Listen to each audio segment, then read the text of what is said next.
ভারতের অপারেশন সিন্দুরের পর পাকিস্তান পুরো মাত্রায় প্রেগনেন্ট হয়ে গিয়েছে, পুরো মাত্রায়। এবং এমন অবস্থা হয়েছে যে তাদের প্রেগনেন্সি যন্ত্রণা বা প্রেগনেন্সি পেন শুরু হয়ে গিয়েছে খুব তাড়াতাড়ি।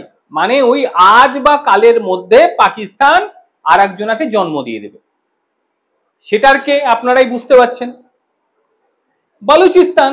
তার সঙ্গে আরো ভাই বোন হবে কিনা আমার জানা নেই, তবে বালুচিস্তানের নতুন জন্ম হচ্ছে। আর এটার সৌজন্য অবশ্যই ভারতবর্ষের অপারেশন সিন্ধু।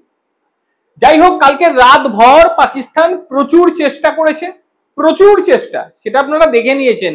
টিভি মিডিয়া যেখানেই নজর দিয়েছেন আপনারা দেখেছেন যে ঝাঁকে ঝাঁকে মিসাইল এবং তার সঙ্গে ড্রোন ছুড়ে ভারতের শহর অঞ্চলগুলোকে নষ্ট করার তারা চেষ্টা করেছিল, কিন্তু একেবারেই পেরে ওঠেনি, একেবারে পেরে ওঠেনি। তার কারণ ভারতের এয়ার ডিফেন্স সিস্টেমের কারণে।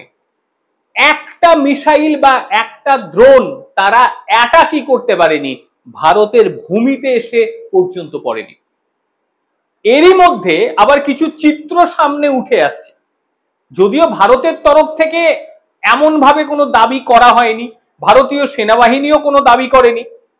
রাউলপিন্ডি স্টেডিয়াম নাকি একেবারে যাতা অবস্থা হয়ে গিয়েছে, একেবারে যাতা।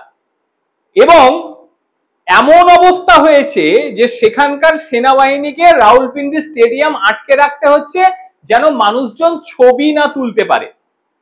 এবং সেখানে খেলা ছিল, সেই খেলা পর্যন্ত বন্ধ হয়ে গিয়েছে। দুই একটা ভিডিও ভাইরাল হয়েছে, সেই ভাইরাল ভিডিওতে দেখতে পাওয়া যাচ্ছে রাউলপিন্ডি যে স্টেডিয়ামের একেবারে পিন্ডি চটকে গিয়েছে, মানুষজনও তিতিবিরক্ত হয়ে গিয়েছে। এবং এর মধ্যে একটা হাস্যকর বিষয় হয়েছে, রাউলপিন্ডি স্টেডিয়ামের এই অবস্থা সম্পর্কে যখন এলাকার মানুষজন জানতে চাইছে, তখন পাকিস্তান সেনা বলছে না না, ড্রোন ট্রোন হামলা কিছু হয়নি, রাউলপিন্ডি স্টেডিয়ামের মধ্যে বাজ পড়েছে। আর কি বলবো বলুন তো, বাজ পড়া দেখার জন্য সেনা জওয়ান সঙ্গে অফিসারেরা সব ওই ঝাঁকে ঝাঁকে ভেতরে ঢুকছে। জানা নেই পাকিস্তানে বাজ পড়া দেখার জন্য এত লোকের ভিড় কেন হয়, এটা সত্যি জানা নেই। पंजाब पुलिस यहाँ पे खड़ी है, मैं अंदर जाने की मैंने कोशिश की है। इतने नालायक आदमी हैं, जाहिल आदमी हैं। पिंडी फूड स्ट्रीट के अंदर जो ड्रोन हमला हुआ है, अंदर जाने की कोशिश की है, कह रहे हैं ये आसमानी बिजली गिरी है। शर्म नहीं आती इन लोगों को झूठ बोलते हुए, यार ये हमारे इदारे के लोग हैं, मुझे कह रहे हैं ये आसमानी बिजली गिरी है। मैं अभी जा रहा था वहाँ पे, इन्होंने मुझे कहा कि जी आसमानी बिजली गिरी है, यहाँ पे लोगों के अंदर खौफ व हरास फैला हुआ है, लोग अपने बच्चों को लेने के लिए आ रहे हैं। ये फूड स्ट्रीट के हालात है रावलपिंडी के, जहाँ पर सुबह ड्रोन गिराया गया है और पंजाब पुलिस और फोर्सेस खड़ी हैं वहाँ पे, वो कह रही हैं जी आसमानी बिजली गिरी है। আর একটা বিষয় আপনাদের জানিয়ে রাখি, গতকাল যে হামলা হয়েছিল তা হামলাটা পাকিস্তান করেছিল রীতিমতো সুপারসনিক ব্যালিস্টিক মিসাইল দিয়ে, সঙ্গে ড্রোন তো ছিল। কিন্তু পাকিস্তানের এই যে ব্যালিস্টিক মিসাইল, সেটি কোনোভাবেই ভারতীয় এয়ার ডিফেন্স সিস্টেমকে ভেদই করতে পারেনি, একেবারে যাতা। ভারতীয় এয়ার ডিফেন্স সিস্টেম এইগুলোকে নিমেষে পুরো তছনছ করে দিয়েছে। আর এই দুঃসাহসিক কাণ্ডটা ঘটানোর পর পাকিস্তান কোথায় মুখ লুকোবে তারা বুঝে উঠতে পারছে না। আর তার থেকেও যেটা বিষয়, যাদের সবচেয়ে বেশি লজ্জা লেগেছে সেটা হচ্ছে চীন। কারণ যেগুলি ব্যবহার করা হয়েছিল এগুলি সমস্ত চীনের তৈরি। অর্থাৎ চীনও বুঝে গেল যে ভাই আমাদের তৈরি জিনিসগুলো একেবারে অতি জঘন্য। এটা হয়তো চীন জানে, চীন যে কারণে আর মুখ খুলছে না। এবং অসমর্থিত সূত্রে যেটুকু খবর আমাদের সামনে উঠে আসছে তাতে চীন বলে দিয়েছে এরপরে আর পাকিস্তানকে এইভাবে বিক্রয় করা যাবে না। এই অশিক্ষিত মূর্খগুলো কি করে চালাতে হয় হয়তো সেটাই জানে না, সেই কারণে এই ধরনের ঘটনা ঘটেছে। কোয়ালিটি তো নেই, কোয়ালিটি না থাকার জন্য গতকাল তাদের যে এয়ার ডিফেন্স সিস্টেম ছিল সেটা ভারত নষ্ট করে দিয়েছে।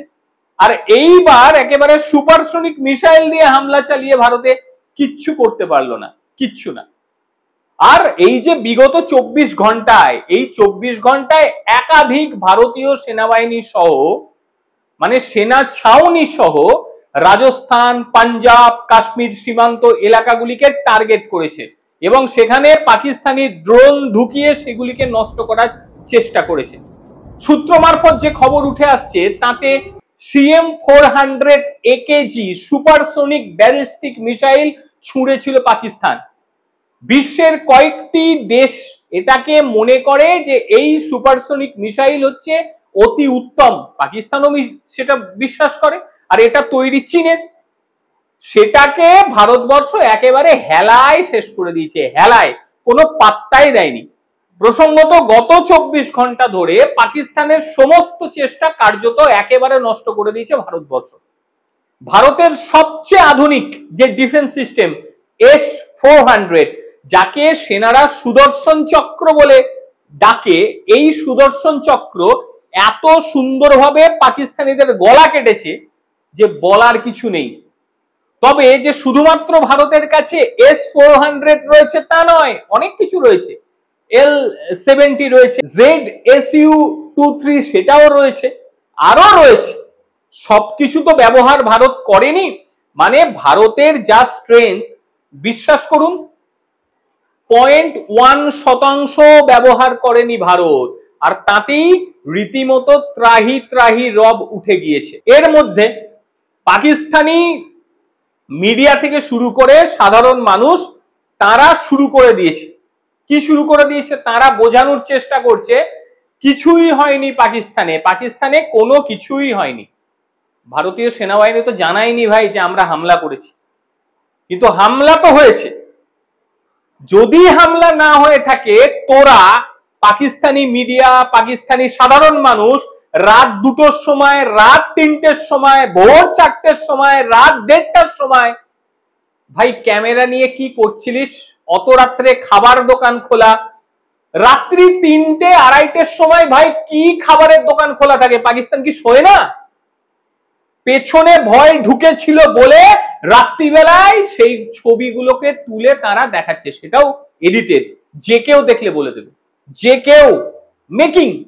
যে আন্তর্জাতিক মিডিয়া থ্রুতে যে খবরগুলো আমাদের কাছে আসছে যে সেখানে যে সেনা ছাউনি সেখানে হামলা হয়েছে, যে পোর্ট সেখানে হামলা হয়েছে, স্টেডিয়ামের ভেতর সেখানে হামলা হয়েছে, সেখানকার ছবিটা দেখাও। ভারত তো সাধারণ মানুষের রাস্তাঘাট যেখানে লোকের চলাচল এমন জায়গায় হামলা করে না, করবেও না। এটা কাজ তোদের, ভারতবর্ষের নয়।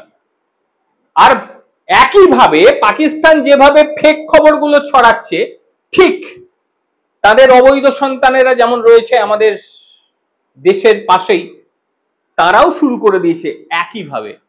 শান্ত পাকিস্তান, কোনো কিছু নেই, রাত্রি 2:30টার সময় বসে চা খাচ্ছি। এটাই তো হাসি লাগায়। রাত্রি 2:30টার সময় মানুষ চা খায় না ঘুমোয়, এটাই তো ব্যাপার। অতি বড় সহজেও ভাই রাত্রি 2:30টার সময় কাবাব, চিকেন এ সমস্ত কেউ খায় না। আমার জানা নেই এরা কি, এরা নিজেদেরকে মূর্খ প্রমাণিত করে না ওরা গোটা পৃথিবীর মানুষদেরকে বোকা ভাবে, আমার জানা নেই। যাই হোক, এর মধ্যে আরেকটা বিষয়, পাকিস্তান ভারতের এই সংঘর্ষ নিয়ে আমেরিকা হাত তুলে দিয়েছে, বলেছে আমরা ভাই কিছু করতে পারবো না, আমাদেরকে এই সমস্ত ব্যাপারে আমরা নেই।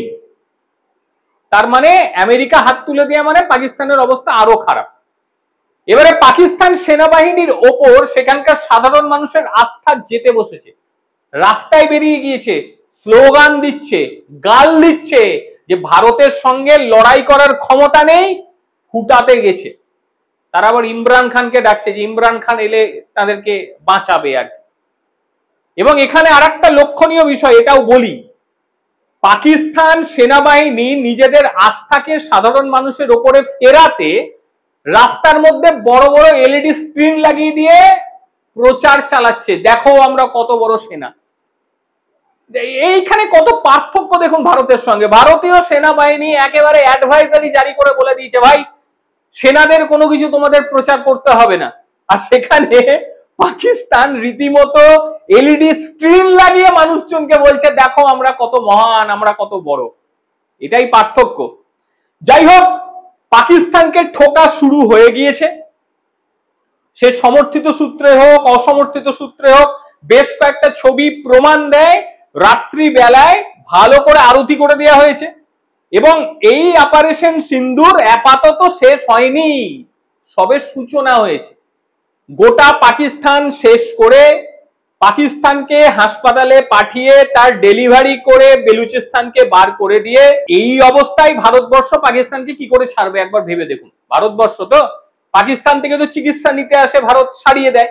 ঠিক এই ক্ষেত্রেও প্রেগনেন্ট হওয়া পাকিস্তানকে ভারত ছাড়িয়ে দেবে, নতুন সন্তানকে ভূমিষ্ঠ করে দিক, তারপরে তো ছাড়বে। সেটার আর বেশি দেরি নেই, খুব তাড়াতাড়ি এটা হতে চলেছে। ছোট্ট ভিডিও আপনারা দেখলেন, অনেক ধন্যবাদ। আর পাকিস্তানের এই হামলা বা পাকিস্তানের ওপরে ভারতের এই হামলা নিয়ে আপনাদের ঠিক কি বক্তব্য অবশ্যই আপনারা জানাবেন। প্রত্যেকে ভালো থাকবেন, সুস্থ থাকবেন। আবারও দেখা হবে অন্য কোনো দিন অন্য কোনো বিষয়। ততক্ষণের জন্য নমস্কার।